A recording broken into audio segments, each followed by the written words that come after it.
नमस्कार,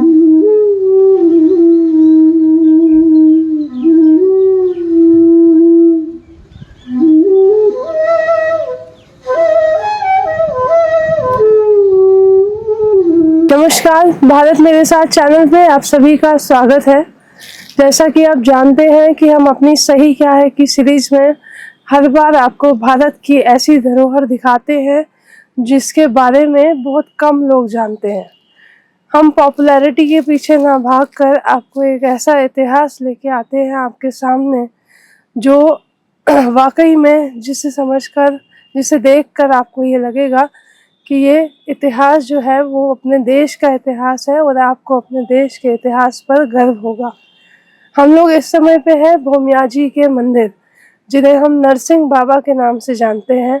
यहाँ हम आए और हमने एक बहुत बेहतरीन साक्षात्कार किया जिसमें उनसे जुड़ी हुई कई कथाएं हमने सुनी, उस अवतार के बारे में जाना और साथ के साथ हम ये भी जानते हैं कि जब हम यहाँ पे आए थे तो भोमिया जी का जो इतिहास है, इन्हें कहते हैं नरसिंह बाबा, इनका जो इतिहास है वो 1857 से भी जुड़ा हुआ है। अलाउद्दीन खिलजी की पूरी सेना को अकेले दम पे हराने वाले भोमिया जी महाराज के दर्शन हम आपको कराएंगे। और अभी इस समय हमने नीचे का मंदिर जो है वो आपको दिखाया था और अब हम ऊपर जा रहे हैं जो इनका प्राचीन मंदिर है। और कहते हैं इसमें बहुत सारी कथाएं ऐसी, उनमें से एक कथा ये भी है कि जब नरसिंह का किला बन रहा था उस समय पे किले को ये जैसे कोई दीवार बनती थी तो दीवार अपने आप गिर जाती थी। तो ये एक स्वयंभू अवतार है नरसिंह बाबा का जो हम आपको दिखा रहे हैं। और ये भी हमें पता लगा कि अगर किसी को पितृदोष है तो आप यहाँ पे नरसिंह बाबा के मंदिर आ सकते हैं और यहाँ पे अपने पितृदोष का निवारण अपने अनुसार कर सकते हैं।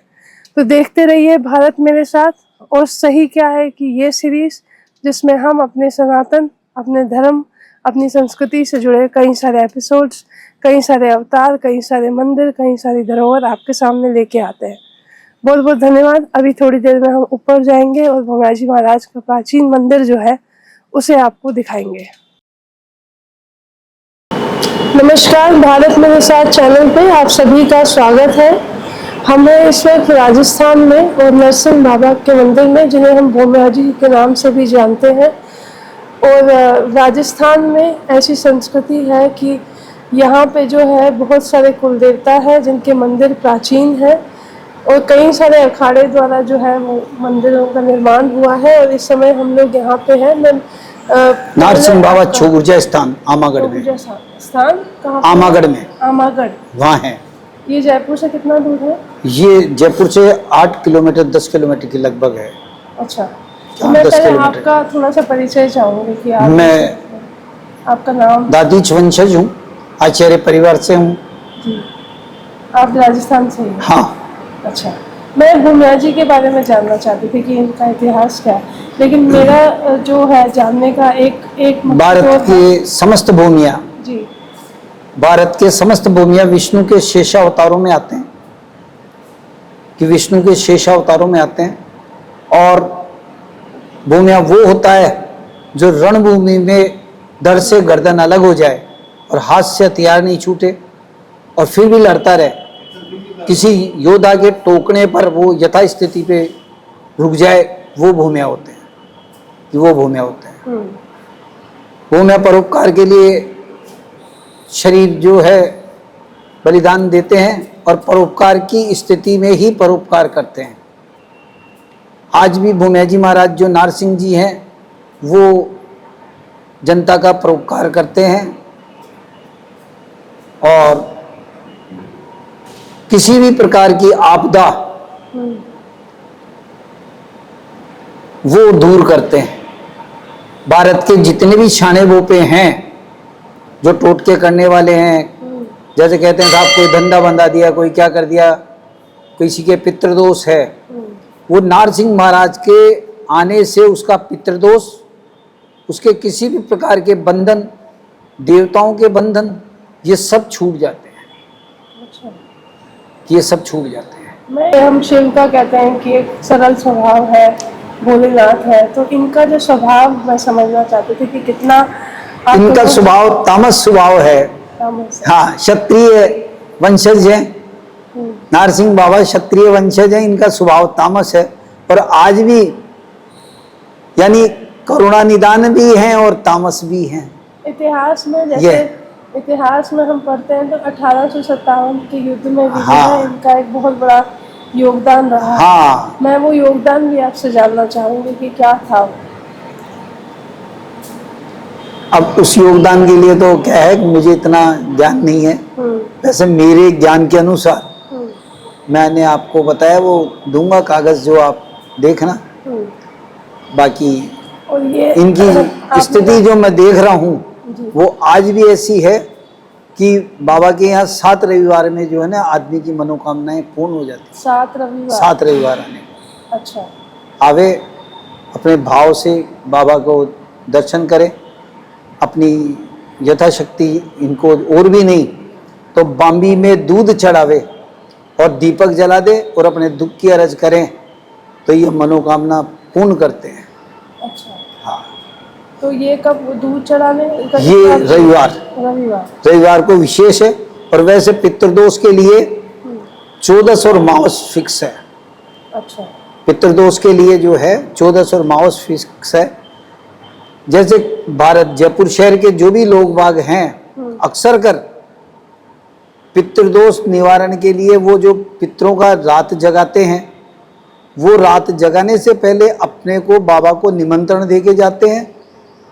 जो पातड़ी बनवाते हैं वो बाबा के चरणों में रख करके उसको हम लोग जो है उसको एक तरीके से बाबा के चरणों में रख करके उसमें पुष्प दे करके उनको देते हैं प्रसाद में। फिर वो उसको घर पे जाकर पंचामृत से अभिषेक कराकर रात्रि समय पर उसका रात जगाते हैं और वो सफल रहती है। ये स्थिति है। इनके भोग में क्या अर्पण किया जाता है? इनके भोग में जैसे विशेषकर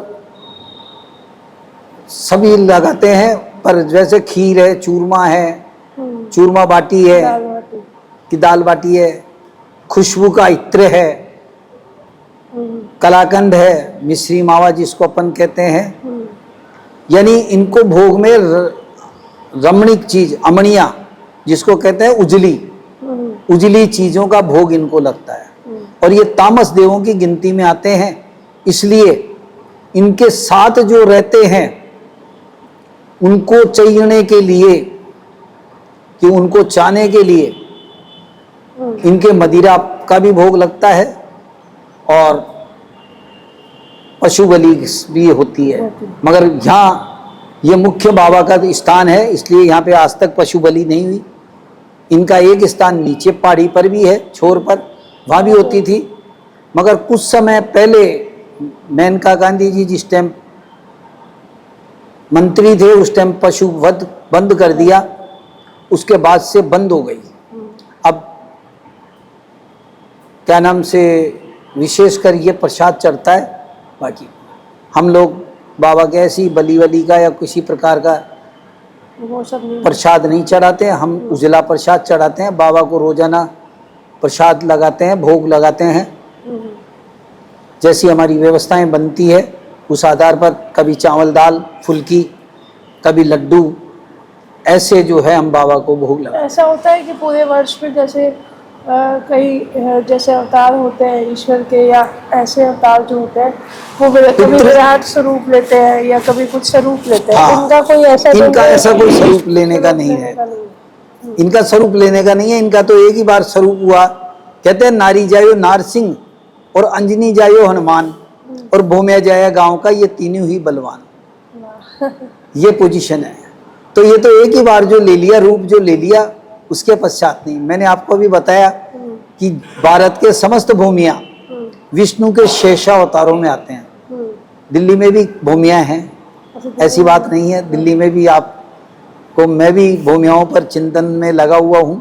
अच्छा। करीब 15 भूमियाओं के भी मैंने लिस्ट में नाम एक तरीके से उतार रखे हैं। अभी तो मेरे पास यहाँ तो उपलब्ध नहीं है, पर मैंने वो डायरी घर भेज दी। बाकी ये भूमिया जी नारसिंह जी हैं, ये 7 भाई हैं। अच्छा। ये 7 भाई हैं। इनके अलग अलग मंदिर है जयपुर शहर में। अच्छा। कि जयपुर शहर में अलग अलग मंदिर है। उसके अलावा भी कई भूमियां हैं। दरबार के वंशज में भी आज भी सवाई जयसिंह जी महाराज जिन्होंने जयपुर बसाया, वो भी भूमियाओं की गिनती में हैं। अच्छा। उनके भी 2-3 जगह सिटी पैलेस में भी स्थान है, यहाँ भी स्थान है। ये बताते हैं। हालांकि गलता रोड पर जो सवाई जयसिंह जी महाराज का स्थान है वहाँ तो मैंने दर्शन किया है, मगर सिटी पैलेस वाला मैंने दर्शन नहीं किया। ये अच्छा, वो तो मैंने उसका मैं किया सुनता ही हूँ। हाँ। ये अच्छा, एक चीज़ और मैं आपसे पूछना चाहूँगी, जैसे कुल देवता हम लोग कहते हैं ना, तो ये किस कुल के देवता है? मतलब क्या किस समाज के लोग जो है इनकी पूजा अर्चना सबसे ज़्यादा करते हैं? इनके सातों जात पूछती है। अच्छा। हाँ, इनको सातों जात पूछती हैं। ये एक तरीके से राजा हैं। राम जैसे राजा थे, उनको सब आज षष्ठी पूज रही है। ऐसे ही ये एक तरीके से राम के सहयोगी मंत्री हैं। अच्छा। कि राम के सहयोगी मंत्री हैं, ये स्थिति है। अच्छा, तो कुल देवता का महत्व, क्योंकि आप आचार्य हैं तो मैं आपसे जानना चाहूंगी, जैसे कुल देवी कुल देवता है, हाँ, उसका महत्व क्या जैसे होता है? जैसे मेरे परिवार में तो नारसिंह बाबा है, जैसे मेरे कुल देवता हैं। वैसे मैं दादीच वंशज हूँ, तो दधिमती माता अच्छा मेरी कुलदेवी है, और महर्षि दधीची की संतान हूँ, जो महर्षि दधीची मेरे कुल देवता हैं। अच्छा। वैसे उनकी श्रेणी में ही मैं इनको नारसिंह बाबा को समझता हूँ, कि नारसिंह बाबा को समझता हूँ। गुरु महाराज गोपाल दास जी जो हैं महाराज, उनको मैं भीष्म पिता में समझता हूँ। क्यों? उनको मैंने देखा है कि वो लोगों की कईयों की मनोकामना पूर्ण की है, जब इस जंगल में मंगल हुआ है। जो आप देख रहे हैं उस जगह मंगल उनकी कृपा से हुआ है, और उन्होंने हजारों भक्तों के दुख काटे हैं। ये बाबा की कृपा थी। अभी के वक्त और पहले के वक्तों में क्या अंतर है? अभी जैसे लोग आते हैं मंदिर में, आप आस्था कैसी देखते हैं? क्योंकि जैसे पुराने जो भक्त हैं वो जानते हैं, करते हैं, उनकी आस्थाएं अलग है। अभी के भक्त जो है उनकी आस्थाएं अलग है। नई पीढ़ी की आस्था क्या है? खाली वो अपनी एक वंशज परिपाटी पूर्ण करने के हिसाब से आ रहे हैं, कि भाई अपने दादाजी जाते थे, चलो ढोक दिया हो, अपने कोई शादी हुई है, शादी की ढोक दिला दो, है ना? तो बस ये स्थिति से आते थे। वो भक्ति पहले वो भक्ति नहीं है। पहले लोग ऐसे थे, भक्त भी ऐसे थे, जो बाबा के यहाँ आकर के ढोक वोक दिला करके 5 ब्राह्मण भोजन कराते थे, और चूरमा दाल बाटी बनाने की व्यवस्थाएं पहले यहाँ नहीं थी, तो वो अपनी व्यवस्थाएं बना करके लाते थे। ऐसी स्थिति थी। घर से बना, हाँ, घर से नहीं, बर्तन लाते थे, कच्चा सामान लाते थे, और वो यहाँ ला करके फिर बनाते थे। ऐसे आनंद रहते थे पहले। लेकिन अब ऐसा नहीं। अब तो क्या है, जैसे कोई बुकिंग हमसे कराते हैं, बुकिंग के हिसाब से जो है कार्य कर लेते हैं। अक्सर कर तो क्या है, डिब्बे में मावे का प्रसाद लाते हैं और ढोक दिलाई अपने सिद्ध हो जाते हैं। ऐसी स्थिति है। मतलब पहले ज्यादा, पहले बहुत भाव। तो अभी तो वैसे भी कलयुग की घटा है, तो धीरे धीरे दैत्य शक्तियों का प्रभाव हो रहा है और देवताओं का प्रभाव कम हो रहा है। इन पे कोई असर होता है? जैसे कोई, मतलब जैसे मैंने कहा भक्ति में बदलाव होता है, आपको लगता है कि नहीं? वैसे क्या है, महाराज श्री में जो है गुरु महाराज में इनका असर होता था, इसीलिए तो उन्होंने हजारों का वो किया। अब वैसे तो संडे को जैसे कई लोग आते हैं, करते हैं, पर हम उसमें विश्वास कम रखते हैं। क्यों? हम ये जानते हैं भगवान बहुत कम है, भगवान का जितना अपना शरीर नहीं है मानव का। हम ये जानते हैं मानव के शरीर में वही आएगा जो मानव है। देवता का शरीर जो है उसका सहन करने की क्षमता नहीं है, तो देवता का एक आकर्षण आता है, या देवता का कोई गण आता है, उसको हम मानते हैं, और वो कह के जाता है, वो पूर्ण भी होता है। बाकी परमात्मा, अभी मैं कहता हूँ, आज तो अभी ये कहते हैं किसी में हनुमान जी आ रहा है, किसी में भोलेनाथ आ रहा है, किसी में क्या आ रहा है, तो ये चीजें विश्वास में उतरती नहीं है। और फिर पहले तो जो कह देते थे वो पूर्ण होता था, आज तो देवता कह जाते हैं तो वो पूर्ण भी नहीं होता है। ये है। क्योंकि भक्ति में हाँ, वो भक्ति में मैंने भाव पहले नहीं। देखा है, जो कह गए अटल छत्र था, हमें भी एक विश्वास था कि बाबा जी कहेगा पूर्ण छा अपनों काम, तो ऐसे था, ये ऐसे था। और मुझे तो पूर्ण विश्वास वैसे नारसिंह बाबा पर है, और मेरे कार्य पूरे होते हैं। सिद्ध भी करें, मेरे ही नहीं, हमारे यहाँ के ट्रस्ट बना हुआ है जिसके सेक्रेटरी हैं सुरेश जी अग्रवाल चंदवा जी वाले, उनको भी बाबा का पूर्ण विश्वास है। वो आज भी बाबा के उनके परिवार से प्रतिदिन कोई दर्शन करने जरूर आता है। रविवार को सेवा पूजा, बाबा के दूध, इत्र, माला इत्यादि चीजें, भूमिया जितने भी हैं वो खुशबू की चीज से प्रसन्न होते हैं। पसंद होता है। ये अब इनके जो कुल देवता है, जैसे भैरव जो इनके हैं, ये राम के भक्त हैं। ये भैरव, इनके भैरव इनके अगवानी चलते हैं।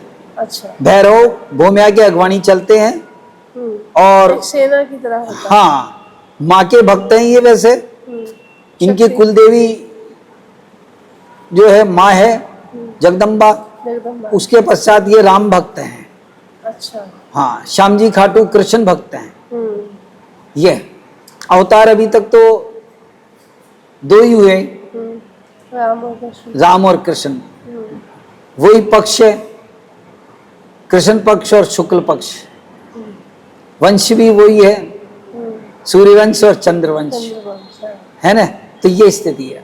अब आगे अभी कलयुग है, कलयुग क्या आगे क्या होगा जो तो परमात्मा स्वयं जाने। चलिए, तो मैं और चाहूंगी कि अगर दिल्ली भी आप आना चाहें हमारे साथ में, 15 जो आपने कहा भूमिया दिल्ली हाँ, है, अगर उसके बारे में भी हमारे साथ मैं चर्चा आपको करें। अवश्य बताऊंगा इनकी सबकी टैली करके। वैसे जयपुर में भी कम से कम मेरी नज़र में आमेर जो है, जयपुर बसा, जिससे पहले आमेर बसा हुआ था, उस टाइम बादशाह का राज था, तो जयपुर दरबार जो थे अलग अलग रहे। हमें जयपुर राम सिंह जी महाराज लाए थे। अच्छा।